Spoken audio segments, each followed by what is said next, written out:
नमस्कार, आप देख रहे हैं सिटी न्यूज और दिन भर की तमाम खबरों के साथ मैं प्रीति सागर। खबरों में बात करेंगे सबसे पहले आज की सुर्खियों की। गजिया से बांसली कोचा जाने वाले मार्ग से बरामद शव मामले का गम्हरिया पुलिस ने खुलासा करते हुए 3 युवकों को किया गिरफ्तार। सीताराम डेरा में ह्यूम पाइप निर्माण नगर में एक खपरेल मकान की छत गिरने से बुजुर्ग महिला सहित 3 लोग दबे मलबे में, घायलों को एमजीएम में किया गया भर्ती। मानगो बस स्टैंड स्थित गोलचक्कर के समीप कार चालक ने स्कूटी सवार को मारा धक्का, मामले में पति पत्नी घायल। और एमजीएम अस्पताल में 108 एम्बुलेंस चालकों की लापरवाही से मरीज परेशान, चालक नहीं उठाते समय पर फोन। खबरें अब विस्तार से। सरायकेला खरसावां जिला के गम्हरिया थाना पुलिस ने बीते 15 मई को गजिया से बांसली कोचा जाने वाले मार्ग से बरामद सीनी के मुरुप निवासी देवानंद प्रधान के शव मामले का खुलासा करते हुए 3 युवकों को गिरफ्तार कर न्यायिक हिरासत में भेज दिया है। पुलिस के गिरफ्त में आए युवकों में शरद महतो, प्रवीण प्रधान एवं विष्णु प्रधान शामिल है। पुलिस ने उनके पास से मृतक का पैशन प्रो मोटरसाइकिल, घटना में प्रयुक्त कार और 2 स्मार्टफोन बरामद किया है। इसकी जानकारी शनिवार को एसडीपीओ समीर कुमार सवैया ने एक प्रेस कॉन्फ्रेंस कर दी। उन्होंने बताया कि पुलिस अधीक्षक के निर्देश पर उनके नेतृत्व में एक टीम का गठन किया गया था। टीम ने तकनीकी एवं मानवीय साक्ष्यों के आधार पर तीनों को गिरफ्तार किया है। इस मामले में एक अन्य अभियुक्त फरार चल रहा है, जिसकी गिरफ्तारी को लेकर छापेमारी की जा रही है। उन्होंने बताया कि हत्या के पीछे का कारण आपसी दुश्मनी है। सभी ने कांड में अपनी संलिप्तता स्वीकार कर ली है। पूछताछ के बाद सभी को न्यायिक हिरासत में भेजा जा रहा है। दिनांक 15 मई को गम्हरिया थाना क्षेत्र अंतर्गत गांजिया के पास बांसली कोचा जाने वाला रास्ता में एक अज्ञात व्यक्ति का डेड बॉडी मिला था, जिसका बाद में पहचान देवानंद प्रधान, उम्र 27 वर्ष और पता मुरुप सरायकेला सीनी ओपी के रूप में किया गया था। और पोस्टमार्टम क्रम में ज्ञात हुआ कि उसकी हत्या कर दी गई और इसके अनुसंधान एवं छापेमारी तो टीम का गठन किया गया था। छापेमारी दल द्वारा इसका उद्भेदन करते हुए घटना में संलिप्त 3 अभियुक्तों की गिरफ्तारी की गई है और एक अभियुक्त फरार है। और इसमें एक मोटरसाइकिल और एक्सेल 6 कार और 2 स्मार्टफोन बरामद किया गया। और एक अन्य व्यक्ति की गिरफ्तारी के लिए छापामारी की जा रही है। और घटना का कारण जो है पुरानी दुश्मनी है। 1 साल पहले भी दोनों के बीच में झगड़ा हुआ था, मारपीट हुई थी आरोपियों और अभियुक्त के बीच में। जिनकी गिरफ्तारी हुई केस का आपराधिक इतिहास रहा है सर? आपराधिक इतिहास नहीं। अच्छा, एक विष्णु प्रधान जिसका उम्र करीब 27 वर्ष है, पिता फूलचंद प्रधान, इसका आपराधिक इतिहास है। इधर जमशेदपुर के सीताराम डेरा में शनिवार सुबह ह्यूम पाइप निर्माण नगर में एक मिट्टी खपरेल मकान की छत गिरने से बुजुर्ग महिला सहित 3 लोग मलबे में दब गए। पड़ोसियों की मदद से उन्हें बाहर निकाला गया और एमजीएम अस्पताल में भर्ती किया गया। सीताराम डेरा से एक बड़ी खबर निकलकर सामने आ रही है, जहां सीताराम डेरा थाना अंतर्गत ह्यूम पाइप निर्माण नगर में शनिवार की सुबह घर पर सोए परिवार के ऊपर छत गिरने से बुजुर्ग महिला सहित 3 लोग दब गए। चीख पुकार सुनकर आसपास के लोग दौड़ पड़े और मलबे को हटाकर किसी तरह से तीनों को बाहर निकाला गया। उसके बाद तीनों को आनन फानन में एमजीएम अस्पताल ले जाया गया, जहां सभी का इलाज जारी है। घायलों में बुजुर्ग महिला रेणुका दास, उनका बड़ा पुत्र विनोद दास, छोटा पुत्र प्रवीण दास शामिल है। बताया जाता है कि महिला रेणुका दास के हाथ और पांव टूट गए हैं और उनकी स्थिति गंभीर बनी हुई है। रेणुका दास के पति का निधन हो चुका है। दोनों बेटे किसी तरह मजदूरी कर अपना एवं बुजुर्ग मां का पालन पोषण करते हैं। बुजुर्ग महिला को वृद्धा पेंशन का लाभ भी नहीं मिलता है। बरसों से परिवार मिट्टी एवं खपरेल के मकान में रहने को मजबूर है। लगातार बारिश के कारण दीवार कमजोर होने एवं बांस बल्लियों के सड़ जाने के कारण ये हादसा हुआ। क्या हुआ आज ये? वो समझा रहा था तो मतलब सुबह जो है ना 6:30 बजे 7 बजे पूरा सब जग गया था और बड़ा गया सब जगहों को निकाला। घर में कौन लोग रहते थे? कितने लोग रहते थे? 2 लड़का उनका। हाँ। और माँ उसका। क्या नाम थे माँ का? माँ का नाम है रेणुका जी। हाँ? रेणुका। और बेटा लोग का? और उनका विनोद है, विनोद दास और प्रदीप दास। अच्छा, क्या स्थिति क्या लोग है? जी, कितने लोग को चोटें लगी है? चोट माँ को लगा। माँ को लगा है। अच्छा, टूट गया पैर चाहिए। हाँ, पैर टूट गया। जिस समय गिरा उस समय क्या घर में ही सभी लोग मौजूद थे? सब सोया हुआ था। सब सोया हुआ था? सब दब गया था। अच्छा, फिर हमने जब सब आया पूरा निकाला सब जगहों का निकाला है। बताइए तो सुबह लोग सोया था, अचानक गिर गया ऊपर से, तीनों सोया था। कितने लोग थे घर में? 3 लोग थे। सभी को चोटें आई है? हाँ सभी को ज़्यादा माँ को लगा। माँ को ज्यादा लगा है। तीनों एक ही रूम में सोए थे? हाँ तीनों।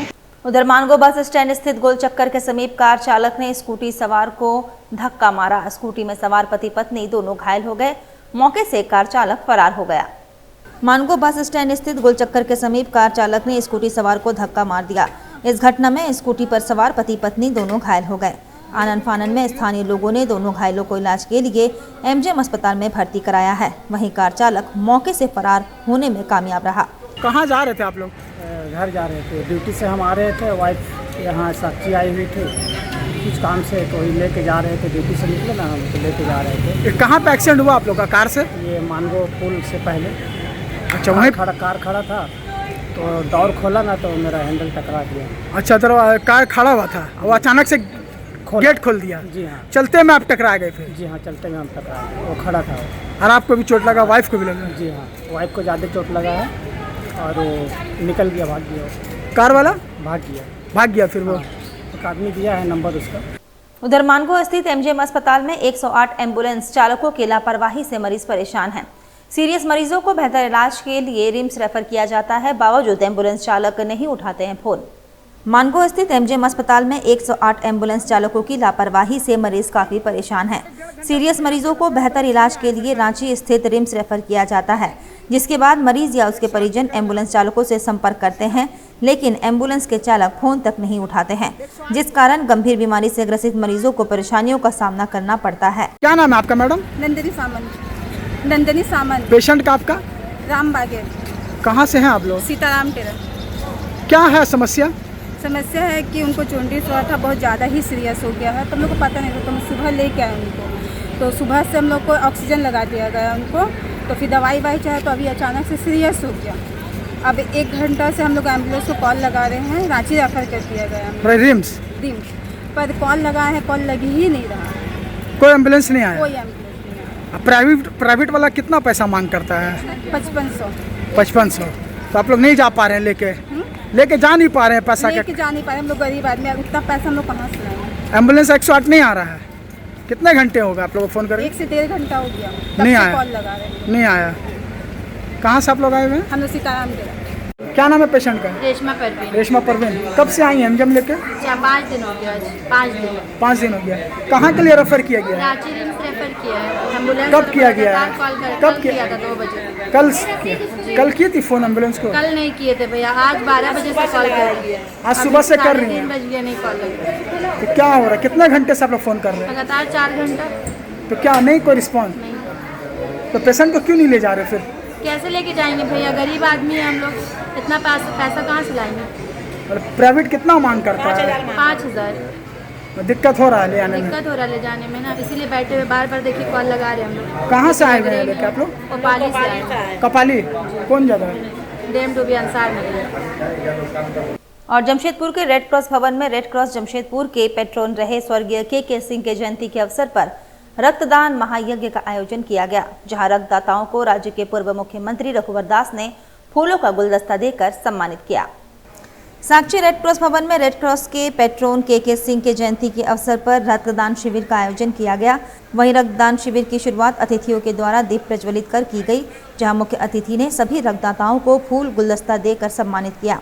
वहीं इस संदर्भ में जानकारी देते हुए रेड क्रॉस जमशेदपुर के उपाध्यक्ष विकास सिंह ने कहा कि 200 से अधिक यूनिट रक्त संग्रह का लक्ष्य रखा गया है, जहां रेड क्रॉस के द्वारा एकत्रित सभी रक्त को जरूरतमंद लोगों तक निःशुल्क पहुंचाया जाएगा। रेड क्रॉस सोसाइटी के संस्थापक पेट्रोन रहे हैं और बढ़ चढ़ के उन्होंने काफ़ी समाज सेवा के क्षेत्र में काफ़ी अग्रणी भूमिका निभाई है। कभी गरीबों के लिए वो काम करते रहे लगातार।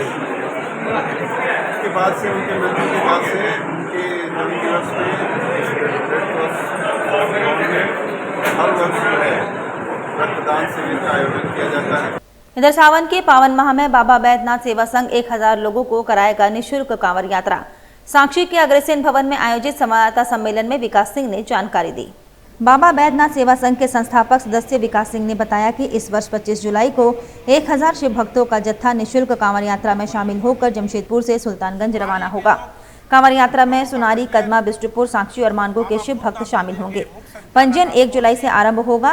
पहले आओ पहले पाओ के तर्ज पर पंजीयन कर लोगों का सीट आरक्षित किया जाएगा। विकास सिंह ने 18 वर्ष से अधिक एवं 60 वर्ष से कम उम्र के लोगों को पंजीयन करने की बात कही है। विकास सिंह ने कहा कि सभी पंजीयन के लोगों को फोटो और मोबाइल नंबर के साथ पहचान पत्र निर्गत किया जाएगा। इस पहचान पत्र के आधार पर लोगों को सभी जगह प्रवेश मिलेगा।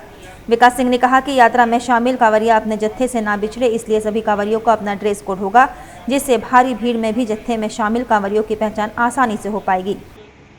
प्रत्येक वर्ष की तरह लगभग 1 दशक से बाबा बैद्यनाथ सेवा संघ की ओर से लोगों को निःशुल्क कांवड़ यात्रा में सुल्तानगंज ले जाया जाता रहा है।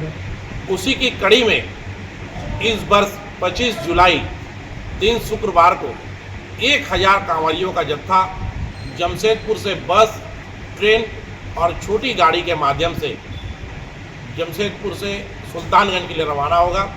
सारे कांवरियों का अपना ड्रेस कोड रहेगा, जिससे कोई भीड़ में इधर उधर बिछड़े नहीं।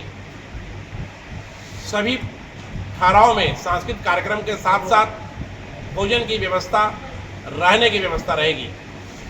स्वास्थ्य सेवा के लिए डॉक्टर, नर्स और एम्बुलेंस भी बेड़े में शामिल रहेंगे।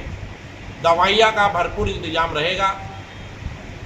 इसके साथ ही कोई बिछड़े नहीं, उसके लिए साइकिल से वॉकी टॉकी लेके लोग पायलटिंग का काम करेंगे, अपने लोगों को पहचानेंगे। सभी का अपना ड्रेस कोड रहेगा।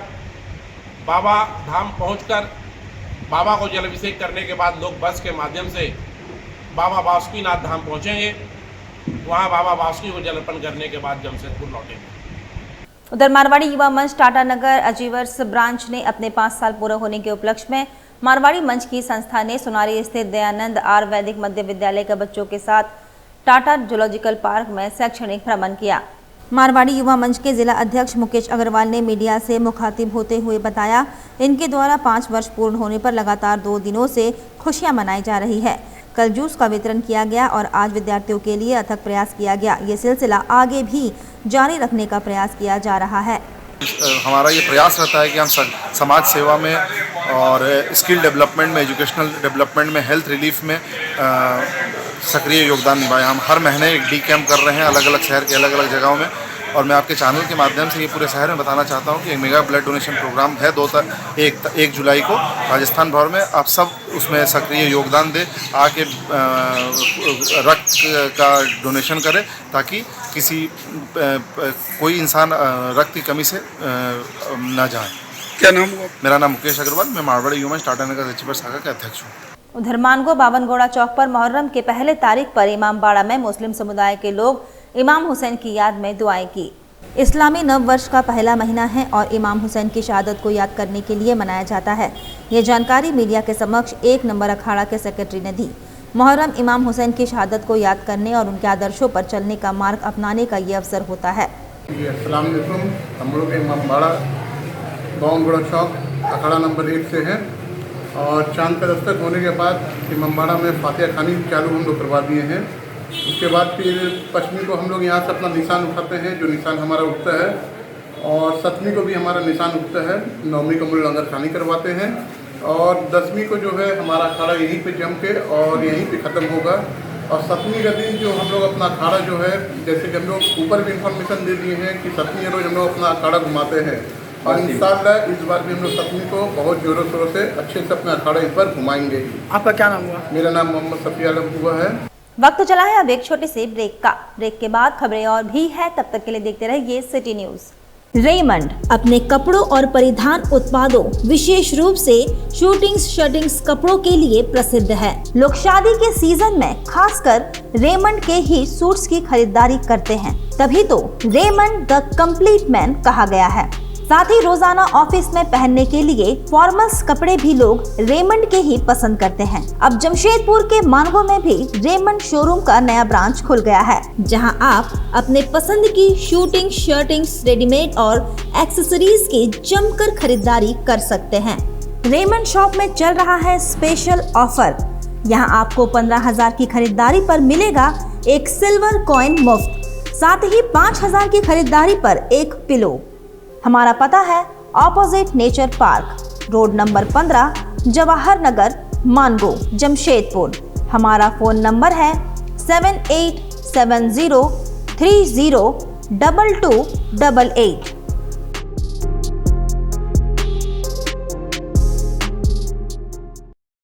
क्या आपका जीवन परेशानियों से घिरा है? क्या आपको किसी समस्या का समाधान नहीं मिल रहा है? क्या आप अपनी नौकरी से परेशान हैं? क्या घर में हमेशा पारिवारिक विवाद होता है? क्या आपके विवाह का योग नहीं बन रहा है? ऐसे कई समस्याओं का समाधान पाने के लिए एक बार अवश्य मिले एस्ट्रोलॉजर अभिषेक मिश्रा से। जी हाँ, एस्ट्रोलॉजर अभिषेक मिश्रा विगत 12 वर्षों से कामाख्या में ज्योतिष विद्या सीखी है और अब लोगों की हर परेशानियों का समाधान करते हैं। मैं Abhishek Mishra, Kadma Bharatiya Vidyalaya Mandir, road number 4, farm area Kadma का रहने वाला हूँ। मैं 12 साल से कामाख्या में एस्ट्रोलॉजी सीखा हूँ। मैं कामाख्या में ही था। 2023 में मैं यहाँ आया हूँ। 3 साल से जमशेदपुर के लोगों को जो भी समस्याएं हैं, जैसे बीमारियों से समस्याएं, पैसों के लिए समस्याएं, नौकरी पेशा के लिए समस्याएं, फैमिली प्रॉब्लम के लिए समस्याएं, जो भी समस्याएं हैं मैं उसका निवारण करता हूँ। एस्ट्रोलॉजर अभिषेक मिश्रा से आप सुबह 8:30 से 11:30 और शाम 6 बजे से रात्रि 8:30 बजे तक मिल सकते हैं। हमारा पता है Bharatiya Vidyalaya Mandir, road number 4, farm area Kadma. हमारा कॉन्टेक्ट नंबर है 7319883529। तो देर ना करें और जल्द ही आकर मिले एस्ट्रोलॉजर अभिषेक मिश्रा से और अपनी समस्याओं का समाधान पाएं। अब जल्द शुरू होने वाला है फन वर्ल्ड डिज्नीलैंड। जी हाँ, अब आपके शहर जमशेदपुर में आप सभी के बीच भरपूर मनोरंजन लेकर एक बार फिर आ गया है फन वर्ल्ड डिज्नीलैंड। सबसे शानदार और पुराना फन वर्ल्ड डिज्नीलैंड इस बार फन वर्ल्ड डिज्नीलैंड करेगा मौज और मस्ती की बरसात। एंटरटेनमेंट का बादशाह डिज्नीलैंड लेकर आया है आपके शहर जमशेदपुर में थ्रिल, एक्साइटमेंट और एंटरटेनमेंट का सैलाब, यानी पूरा विदेशी मनोरंजन नगरी डिज्नीलैंड में सिमट कर आ गया है साक्षी आम बगान मैदान यानी जमशेदपुर में, जहां मनोरंजन, मस्ती और उसके साथ तरह तरह के राइड्स, अंतर्राष्ट्रीय झूले और खेल। इस बार का खास आकर्षण हेलीकॉप्टर व वाटर बोट के साथ जॉइंट व्हील, टोरा टोरा, स्लाम्बो, break dance, jumping frog, Mickey Mouse, jumping motor bike, 3D game, साथ में और भी बहुत कुछ। हैंडलूम और हैंडीक्राफ्ट के सैकड़ों आइटम्स के साथ जायकेदार लज्जेदार व्यंजनों का मजा भी आप यहाँ ले सकते हैं। तो ना करें देर, जल्द पहुंचे फन वर्ल्ड डिज्नीलैंड, साक्षी आम बगान मैदान, जमशेदपुर में शाम 4 बजे से रात 10 बजे तक। बेहुनर आदमी जिंदगी भर नौकरी की तलाश में भटकता है और हुनरमंद इंसान को नौकरी तलाश करती है।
सिखाएंगे और नौकरी भी दिलाएंगे। अधिक जानकारी के लिए संपर्क करें अंतर्राष्ट्रीय मान्यता प्राप्त Rabia technical institute and placements council approved by government of India और देखें हमारा वेबसाइट www.rabiainstitute.in।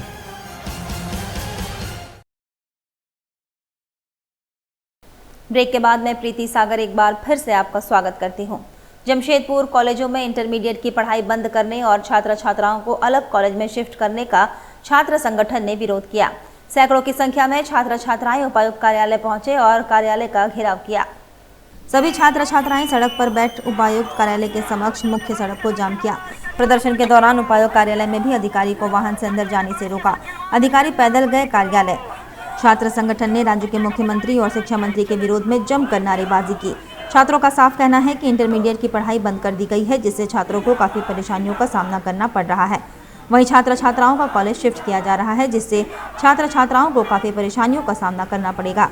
उन्होंने कहा कि अगर राज्य सरकार इस शिक्षा नीति को निरस्त नहीं करेगी तो आने वाले समय में छात्र उपायुक्त कार्यालय का घेराव कर रहे हैं, जिसके बाद अब राज्य भवन और मुख्यमंत्री आवास का भी घेराव करेंगे। आप लोग रोक क्यों लगा रहे हैं? इसका कोई दिक्कत क्या हो रहा है? हम लोग जबकि पढ़ना चाहते हैं, क्या सरकार से चाहेंगे कि बाकी की परीक्षा जरूर हम लोग को देने दे। क्यों आप लोग रोक लगा देंगे? क्या है इसमें? क्या गलत कर रहे हैं? हम लोग अपनी पढ़ाई के लिए लड़ रहे हैं, ये कोई गलत नहीं है।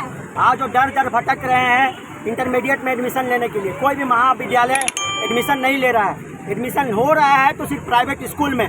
ये सरकार जो न्यू एजुकेशन पॉलिसी, नई शिक्षा नीति ला के शिक्षा को जो बेचने का, बाजारीकरण करने का काम किया है, आज उसके विरोध में हम लोगों ने आम बगान से लेके कई कॉलेज के छात्र आज आप देख सकते हैं कि जो है आप अपनी मांग को लेके आए हैं कि भाई हमारे भविष्य के साथ खिलवाड़ करना बंद करिए, इंटरमीडिएट को पूरी तरीके से पुनः चालू करिए।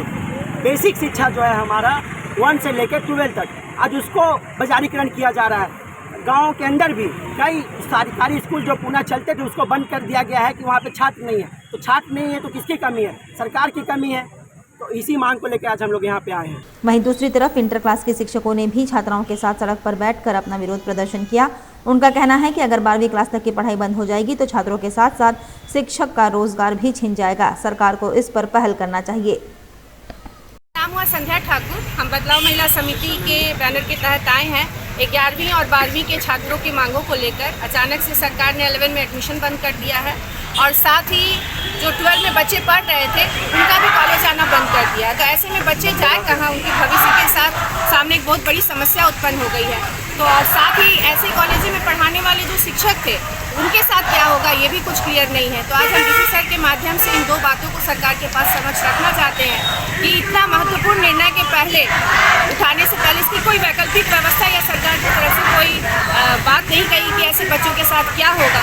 तो हम सरकार के सामने यही बात रखना चाहते हैं कि पहले ऐसे बच्चों की व्यवस्था कर दी जाए कि ऐसे बच्चों को कहाँ भेजा जाएगा, फिर ये कदम उठाया जाए। नहीं तो कुछ साल का समय दिया जाए और जब व्यवस्था हो जाए तब इस आदेश को लागू किया जा सके। नई शिक्षा नीति के तहत कॉलेजों से इंटरमीडिएट की पढ़ाई को बंद करना था। चालू सत्र के बीच में ई नोटिफिकेशन जारी कर दिया गया कि इंटर की पढ़ाई सारे कॉलेजों में बंद की जा रही है। अभी समझना पड़ेगा कि करीब 2.5 लाख बच्चे हैं पूरे झारखंड में। अकेले हमारे जमशेदपुर शहर में 12,000 बच्चे हैं। जिन बच्चों को चालू सत्र में पढ़ाई रोक करके उनके भविष्य को आधार पर डाल दिया गया, जिन +2 स्कूलों में एडमिशन लेने और दिलाने की बात हो रही है, उन स्कूलों में ना तो कक्षा है, ना वहाँ शिक्षक शिक्षिका है, ना वहाँ लाइब्रेरी है, ना वहाँ पुस्तकालय है। तो आप पूरे झारखंड के शिक्षा को ही तबाह करने की ये नीति है।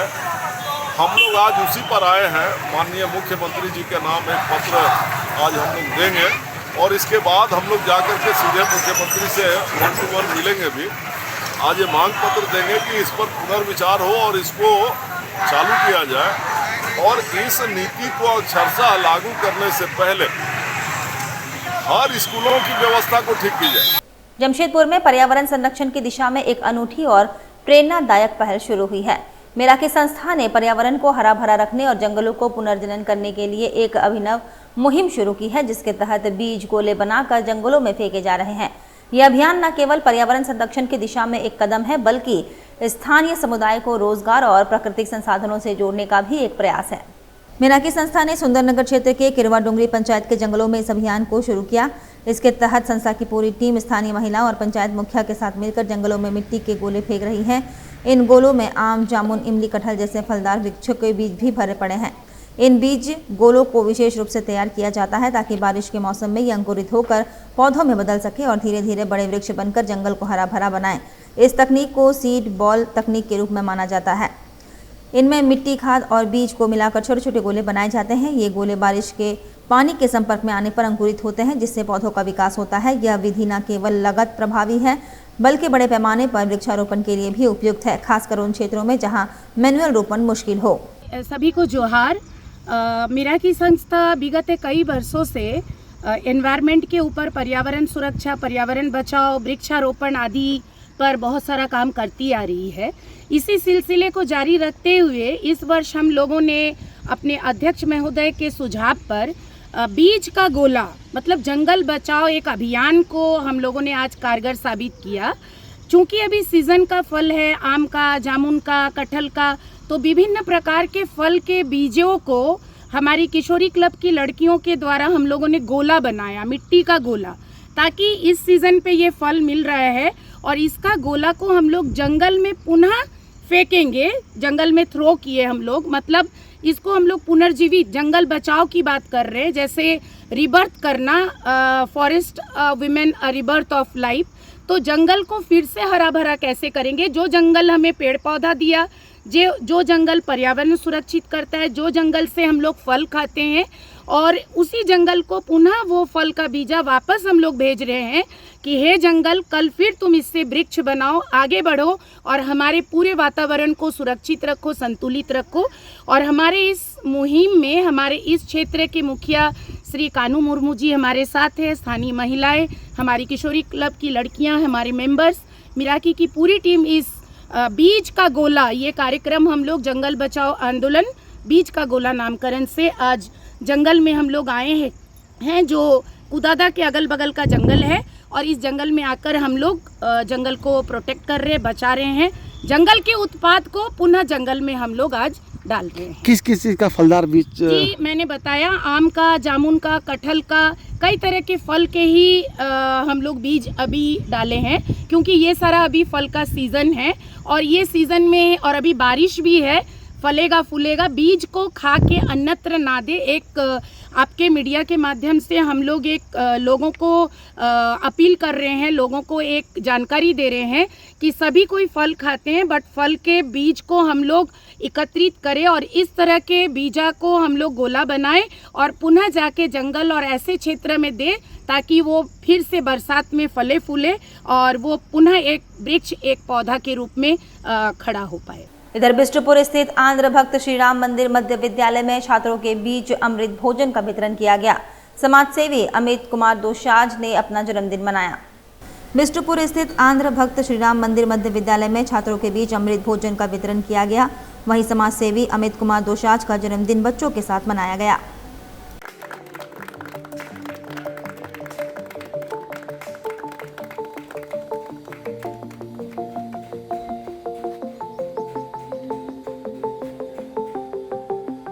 श्री श्री हनुमान सेवा समिति से है, ठीक है।